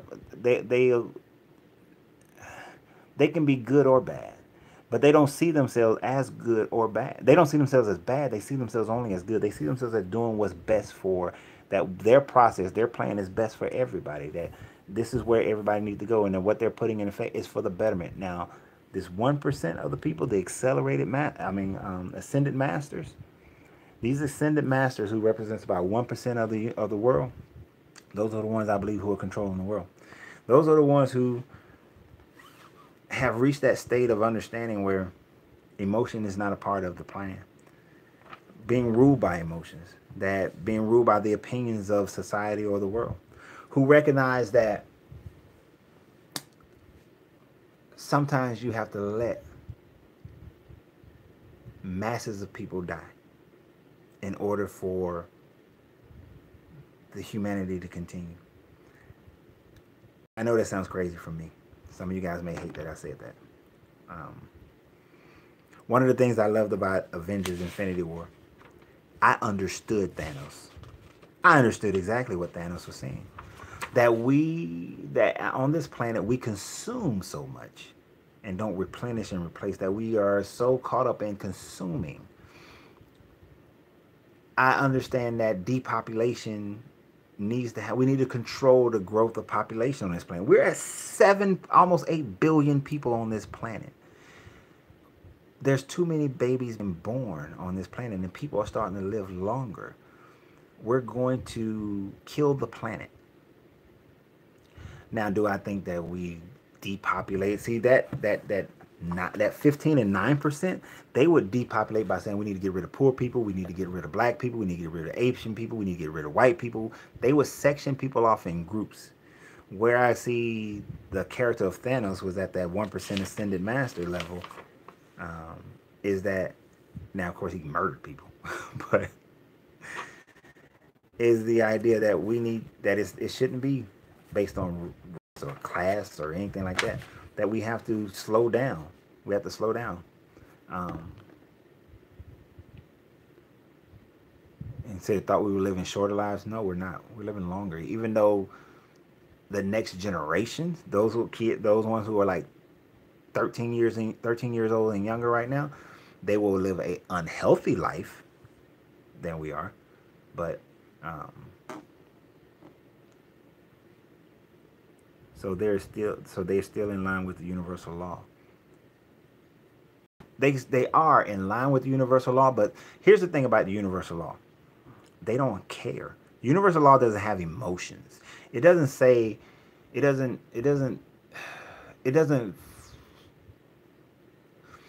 conform to our levels of morality. right? That's why when you look at different religions, they have different moralities, right? You can rape someone's daughter and you just pay for the daughter because of the morality of the people at that time frame, because they looked at women to be subculture, to be subpar. Then they had their morality said that if you rape a woman, you've devalued her to the point where she can't even be given to a man as a wife. So you have to take her on as a wife, and you need to pay the father for that, because now you took away the father's choice as to who she would marry. So their morality dictated a law, whereas the universal law, the infinite mind, creative mind, doesn't have these minor little morality problems. That things are just what they are. That cause and effect is just cause and effect. That the law of vibration is just the law of vibration. If you decide in your infinite wisdom to vibrate on the lower end of the scale, and the effects of you vibrating on the lower end of the scale is poor health, is poverty, is living in squalor, is all these things, then you made that decision. The universal law says it doesn't care if you make that decision. You made it, okay, and that's what it is. So that's just all. That's what it is.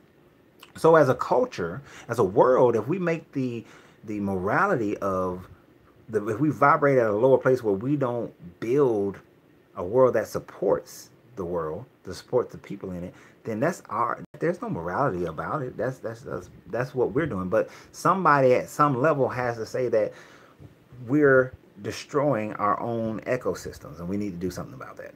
We're destroying our own bodies by all the chemicals that we put into it, and we need to do something about that. We need to change it, and the change is not always easy. Change is often hard.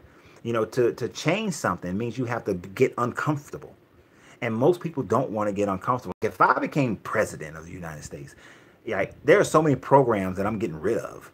Right? I'm going to warn you, and I'm going to tell you, and I'm going to give you steps to prepare yourself for it. But a lot of programs I'm getting rid of is going to be uncomfortable for a lot of people. It's going to be painful for a lot of people. And a lot of people aren't going to get ready for it. And when the hammer drops and you're not ready for it, whose fault is that?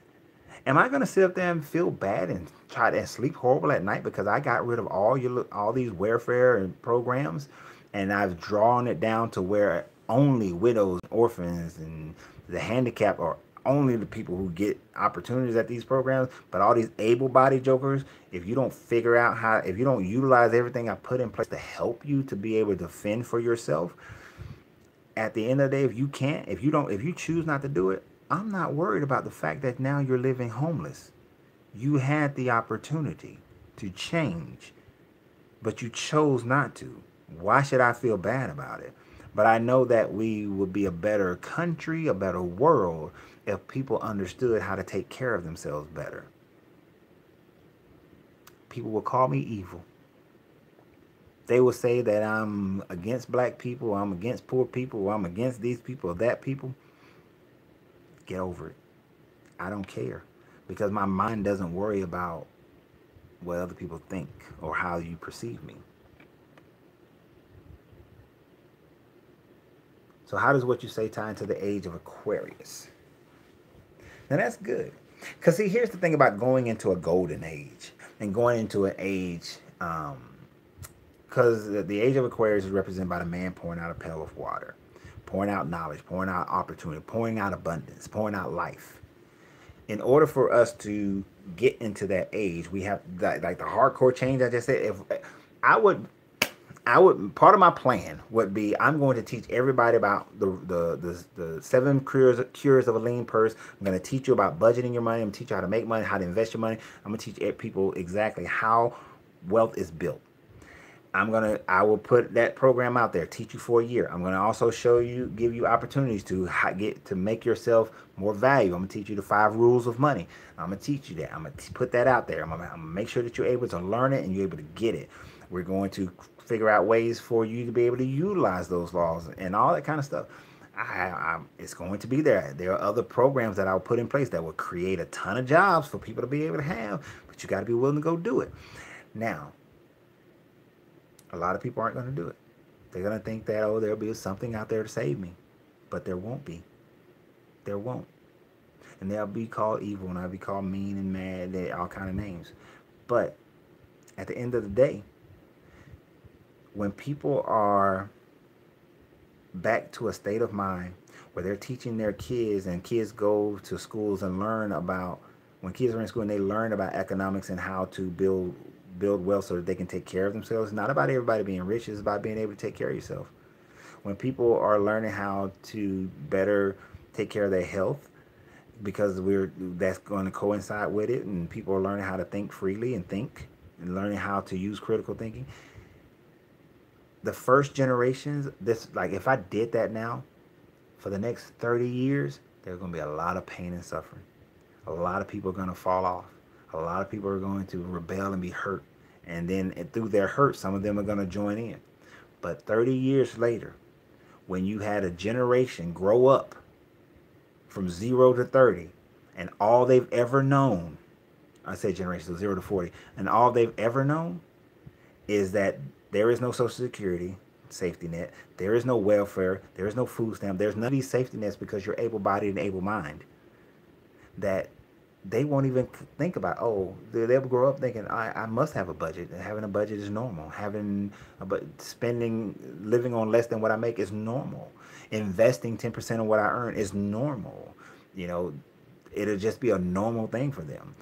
We will begin to be in an age of Aquarius. We will enter a golden age, because people will not be looking for scapegoats. There will always be some, but for the most part, they won't be looking for it. I'll be hated in the first years, loved later on. But in order to get into a golden age, we got to go through some pain. We have to go through the pain. Can one be born adept? Hell no. You know what? Let me rephrase that. I think when you are born, you are adept. But then society makes you either a slave. I think society takes you all the way down to slave, and then you have to work your way back up. But I think, yes, you are born adept. I think everybody, for the most part, is born adept, and then you become a slave, because then you're trained and taught and conditioned and all that. Smooth ice is... there are indigo and other children who are more adept. And I think some people, it's easier for them to get there. And your environment plays a big part of that. Who you're around, who teaches you, what experiences you have a big part of that. But I do believe in past lives. I don't think that this is your first time being here. I believe in reincarnation. I think we're here to figure it out. I think we're here at this existence because we didn't figure it out. And we have to keep coming back until we figure it out. I could be totally wrong on that. But because I do accept that as a possibility, I think that some people, you learn, it brings it to your next level of understanding. You learn, you keep going. I feel you on that one indeed. I know I'm behind now. I just heard about the No More story. Reminds me of your book. Morality is a tricky term. It is fluid and moving. It sure is, because at one point it was moral to have black slaves from Africa. At another time it was in Rome, it was moral to have sex, to have women, your women slaves and men slaves were your sex toys. A whole bunch of stuff was moral depending on where you were. Presidents of the last 75 years aren't allowed to have beards. Sorry, coach. But you know what? Oh my God, you're right. We haven't had a president with a beard in a long... Man, we need a beard game president. We're going hashtag beard game president or something like that. The bearded president. We got to change that one. You crazy. That's funny, Rachel. Money is just numbers, so if money is your path to happiness, you will never be happy, because the more you have, the more you will try to get, and you can't maximize money. Like I said earlier, money just magnifies who you are. I'm happy now. Money is just going to make me happier. Think about it. I love to study right now. If I'm a multi-millionaire, billionaire, because I'm going to need billions. If I'm a multi-billionaire, Imagine what I'll be able to study. Imagine the access that I'll then have if I'm a multi-billionaire. Now, when I was in the Marine Corps, I had access to certain people who gave me access to certain areas that normally you got to have a bunch of money to get to. So there are other ways of getting there. But man, if you give me billions, I have access to so many other things that billions get you into. So my level of study will increase. If I had billions, now like you give Kevin billions. Kevin always want to feed people. That's his thing, want to feed people. Okay, Kevin, I don't mind you feeding people. But you give him billions, he going to feed even more people. Tony Robbins, because a family fed his family one Thanksgiving and his father took it as charity and left his family after that. Tony Robbins decided to start feeding people. He started out feeding one family, then 10 families, then 100 families, and now he feeds about 1 million families a year during the holiday season. So his wealth just magnified who he is. So that's all, man. Wealth magnifies who you are. Who you are. No facial hair, especially not from a brother if you want to. Wow, I haven't even thought about that. I can't be the bearded governor of Georgia or president of the United States. I'm so mad about that. You know, I messed up my thing. Beard gang can't be president. Agreed. If you're happy now. Yeah, money. Look, I don't care. And even if I was... what is it? There was a saying said, money can't buy you happiness, but I could be miserable in a much nicer place. It's a different... And I heard another guy yesterday morning said that... money can't buy me. It was Les Brown. He said, money can't buy me happiness, but it's the difference between crying in a Pinto and crying in a Mercedes. So if I'm happy with me though, with money, I mean, I would have a bunch of cars, but they probably old. I like older cars. But I ride a motorcycle more often than I would do anything else. So, you know, I just be happier because I'll be riding a motorcycle, traveling, studying. I'm the kind of person who would go to Machu Picchu and Lake Titicaca and go back to Egypt and, you know, go spend like a year in Egypt and a year in Sudan studying their pyramids, and down in South Africa with the Crawl civilization. They got the ancient gold mines and things like that down in the Apsu. And I go to China and I go to the Himalayas and study with the monks. And y'all wouldn't see me. Y'all only, man, y'all be in so many places, but just studying my butt off everywhere. Just learning. How much more can I learn?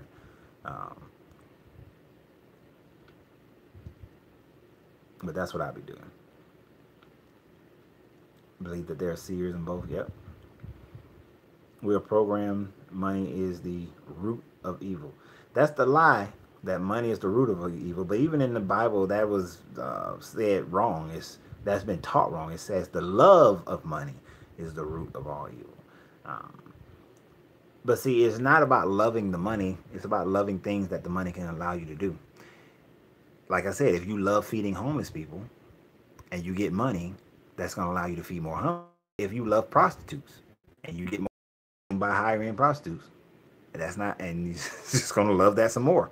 You know, it's all about what the money does for you. Like I said, I love to study. Money's just going to allow me to study more. We've been conditioned that it's evil. Rich people don't think it's evil. Only poor people think money is evil. I'm going to be honest with you. Just poor people. That's how poor people think that. Rich people don't. Speak on them Stargates, coach. Like I was just playing. Just ordered a book on. Man, I wish I could get me a Stargate.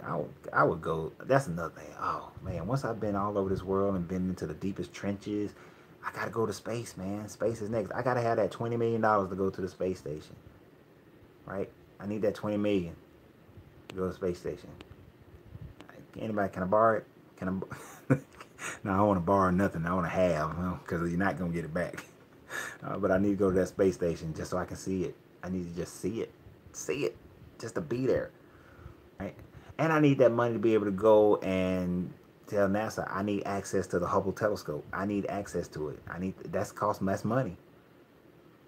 Evil was here before money. Exactly. Evil was here long before money ever was here. Even before bartering was here, evil was here.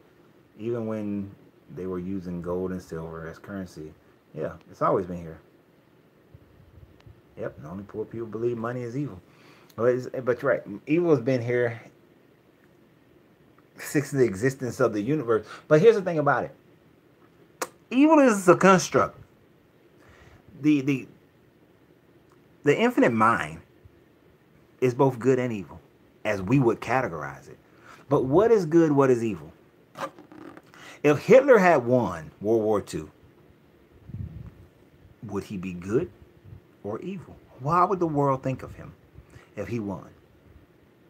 If you go to Russia, Stalin is not looked upon as evil. Nope, it's not. But in other countries, Stalin is evil, right? If you go to Japan, Yamamoto is not looked upon as evil. Americans may look at him that way, but nope. Only the conquered people by another person, then that person becomes evil. But for the people that they benefited, they're not evil at all. Evil is a construct of man. There was a guy, I was at St. Piedmont Park. There was a family. They were Hebrew Israelites. I can just tell by the way they dressed. But they were a polygamous family. There was this white guy. He was taking pictures of them and video recording them. So we started taking pictures and video recording him. Now, to him, he looked upon them as wrong, sinful, evil, because they were polygamous. To me, I thought it was beautiful. It was a beautiful family. You know, it was a beautiful family. Enjoying the park, enjoying a day in the park. It's constructs. It's our own constructs. That family wasn't hurting anybody, wasn't doing anything to anybody. That's right, evil reverses live. But they weren't doing anything for anybody. And space is the place. But it's our own construct of it. As long as you're not hurting someone, what my actual true definition of evil / sin, well, evil is when you do things, when your actions hurt someone else or takes away their freedom of life, liberty, pursuit of happiness. I do like that aspect of that writing. Life, liberty, and pursuit of happiness. If your actions hurt somebody else's ability to do so, that may be evil. And then that is even still relative. I have a gourmet popcorn shop. If you want to open up one next door to me and now we're competing and because of what I do, it runs you out of business, you chose to come near me. So that's not evil, that's competition. But evil is when you purposely, maliciously trying to hurt someone. Sin to me is when you purposely and maliciously hurt your damn self. Do things outside of who you are. If a guy and a woman and another woman, or a guy and another woman decide they want to be in a polygamous relationship and everybody's mature enough to handle it and they're emotional mature enough to handle it, I ain't got no problems with it. You ain't hurting me. So why do I care? Now, if my daughters decide to be in a polygamous relationship, my son decided to be, if everybody's mature enough to handle it and do it, it ain't hurting me. And if they break up, I'm not going to be like, it's because of that polygamy. Hell, how many monogamous relationships break up? No. No, I have no problems with it whatsoever. You can be dirt poor and evil. You sure can. Get you some evil, good, and what was that? Vampire in Brooklyn. Got you some evil. You got some evil is good. You ever had you some evil ass? It's real good. But dudes do say that, man. That girl got some evil stuff there, boy. Woo. You do that like a demon. It's good. But I love that part of Vampire in Brooklyn. Where evil is good. Evil is good. I would say, if every day is a sunny day and it never rains, how would you ever know it's a sunny day? You gotta have some rain to know it's a sunny day. Oh man. Oh, okay.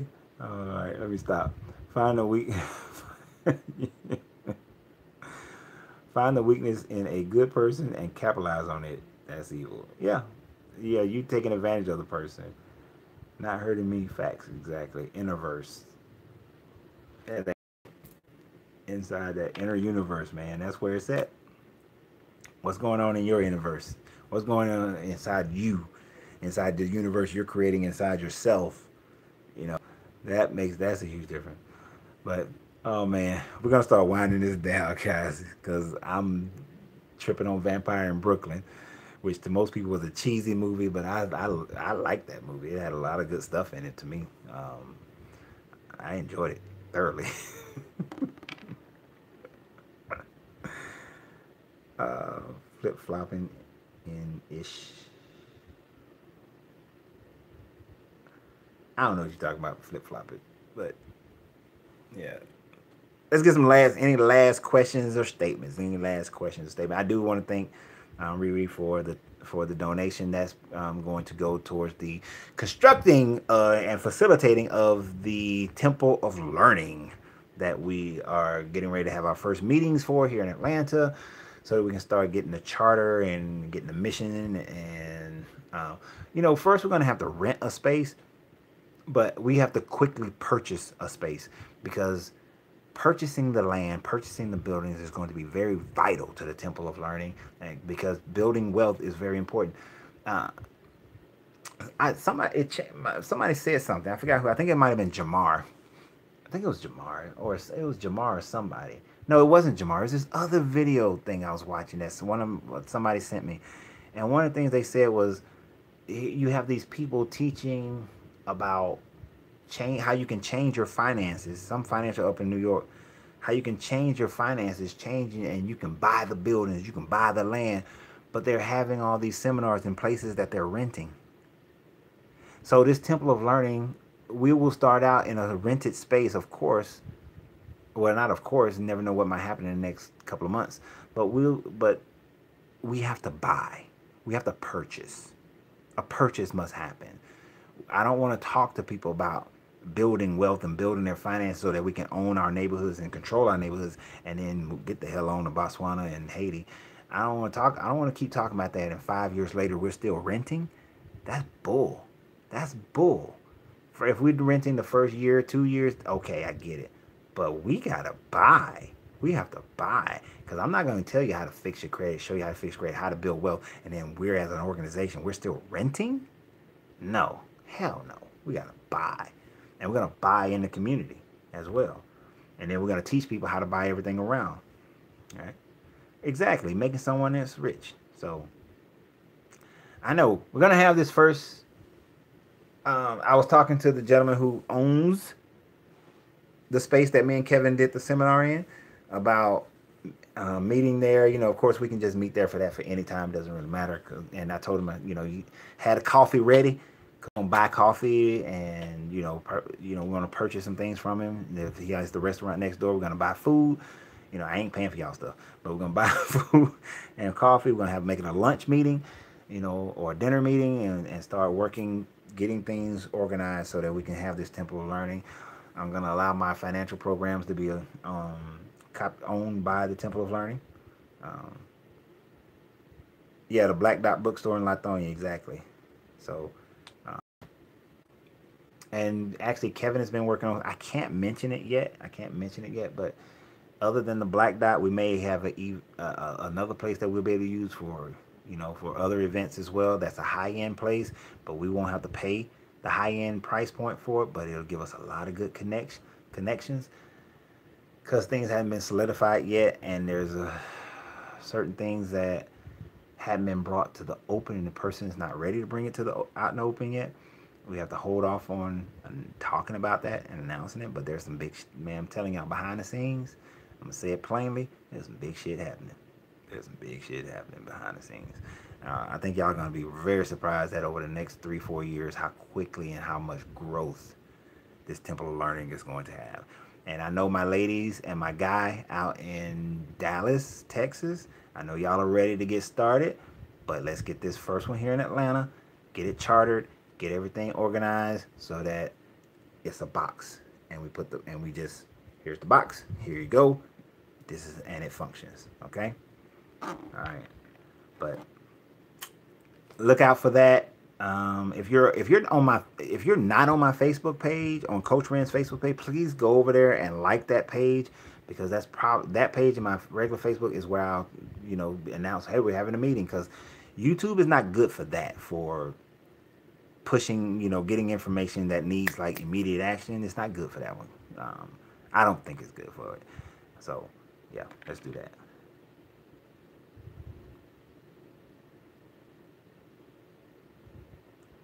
said, you sound like someone forced you to say. You know, even when I was in the Marine Corps, uh, my Marines used to always pick on me, like, because you know, cursing is like second nature in the Marine Corps. Like every third word is a curse word. You know what people call a curse word, profanity. And they was like, dude, you don't even say it right. I mean, we need you to stop. You just stop. It don't even sound right. You don't even look right when you say it. You know, the only time, even when I was mad, even when I'm angry, and they would do something that pissed me off, they was still like, they're like, you know, we can't take you seriously when you're cursing. So, I gotta get my curse face. Gotta figure out what a curse face looks like. I don't know. I just had too much fun to be cursing, bro. Mess with my kids, then I probably curse right. I have to buy another phone in order to be on Facebook. They blocked my IP address. Oh wow, that's messed up. Um, I'll still announce it on here, and there'll probably be a live video that I'll announce when we're gonna do it. I don't use I. If you can get on Instagram, Reginald, there's a Coach Ren's Instagram, and I'll put it on there too. All right, the Swift is coming. We have to get in the right mindset. That's right. Stop laughing at me. I'm gonna learn how to cuss right. Just give me some time. I'm gonna learn how to cuss. Get it all out. Feel like it's just not me. I don't even work. It's a gosh damn it. See, that ain't even right. You can't say gosh damn it. That's like I'm trying to properly curse. Gosh damn it. How dare you? I can't believe you, you son of a bitch. I must be getting sleepy. I think I'm getting sleepy. You know, ever since my store opened on around June 15th, I have worked 7 days a week, opening to close, 7 days a week, open to close. I think I'm getting tired. I might take a day off next week. Hang around grandma in the hood and she'll teach you. No. All right. I'm going to leave y'all alone because, see, y'all keep on typing stuff. I'm going to keep talking. And then, you know, it's going to be like, it's already 11:33. So we are going to sleep. It is 1 hour, 57 minutes into this. No days off. And, you know, if I actually took a day off from my popcorn shop, all I would do is make videos and do a live chat and probably work on something else with Coach Ren's. That's all I would actually do anyway. It's not like I would go play golf, which is something that I really, really want to go do. I haven't played in 4 years, but I would really want to go play golf. So I might go play some golf and then I would work anyway, but at least it won't be like at the store dealing with customers, training employees, running supply runs, doing marketing. I'd be working anyway, so just different kind of work. But hey, I appreciate you guys. We are not gonna hit that 2 hour mark. We're 1 hour and 58 minutes in. I appreciate everything that you guys do. And yeah, I'm gonna keep on doing what I do. And I love you guys, and I appreciate you guys. And remember, you have to free yourself to be yourself. Why? Because your greatness is non-negotiable. See, why Reggie won't write this last long thing? My page running. It allowed me to face safely though. The profile was Shook Knight, but the last time I checked on friends' phones. Okay, but yeah, hit me on Instagram. That'll work.